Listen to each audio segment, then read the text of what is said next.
So, yun na nga. May nakapagtanong nga sa akin, how to attract an APAM.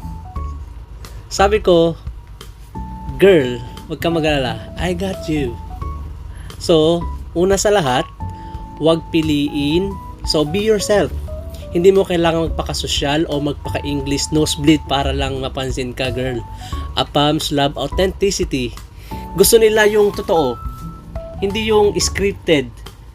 Be confident sa kung sino ka kasi yun yung una nilang mapapansin sa'yo. So, number 2, connection over pa-cute. Yun. Ano yung nga ibig sabihin nun? Pangalawa, hindi puro pa-cute. Hindi puro pa-cute, bes, ha?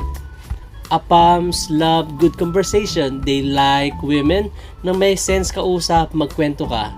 Makinig ka rin. Alam mo yung may spark pero may substance? Yun eh. Kasi beauty fades pero vibes last. And number 3, don't chase.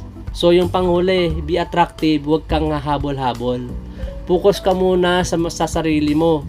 Yung growth, your happiness, your glow up. Kasi kapag mahal mo ang sarili mo, then the right one, kahit apam pa yan, ma-attract sa'yo naturally. So, yun nga, hindi mo kailangan maging perfect, sis. Just be real, be kind, and be confident. And watch how they come to you.